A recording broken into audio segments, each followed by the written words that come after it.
দৃশ্য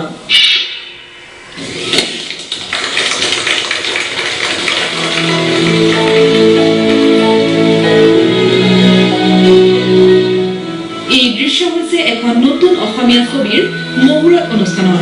ছবিৰ নাম হৈছে ৰোড গৌতম বৰুৱাৰ পৰিচালনাৰে নিৰ্মাণ হ'বলগীয়া এই ছবিখনৰ যোৱা 16 ছেপ্টেম্বৰৰ দিনা জ্যোতি চিত্ৰবন ফিল্ম ষ্টুডিঅ প্ৰাংগণত মুহূৰ্ত হৈ যায় মুহূৰ্ত অনুষ্ঠানত নাৰিকল ভাঙে বিশিষ্ট পৰিচালক অশোক কুমাৰ বিষয়াই আনহাতে কেমেৰাৰ সুইচ অন কৰে কণ্ঠশিল্পী অনুপম শইকীয়াই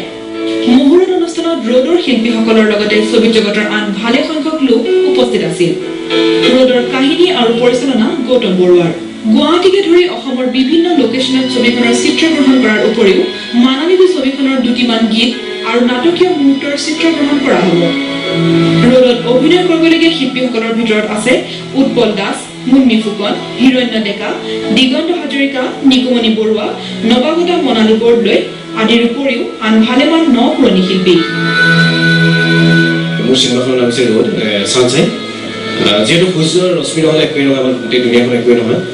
গোটেই পৃথিৱীখন আমাৰ চলি আছে সূৰ্যৰ ওপৰত বেছ কৰি সূৰ্যৰ ৰশ্মি আৰু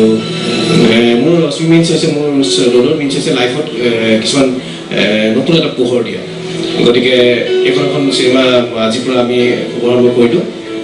আশা কৰোঁ এইখন চিনেমা হয়তো অসমৰ ইণ্ডাষ্ট্ৰীত নতুন কিবা দিব পাৰিব এইবাৰৰ পৰা আমাৰ শ্বুটিং আৰম্ভ হ'ব আমি প্ৰথম শ্বুটিং কৰিম আমাৰ গুৱাহাটী লোকেশ্যনত তাৰপিছত যাম আমি মানালীলৈ মানালীত যাম আমি অক্টোবৰ 5 তাৰিখে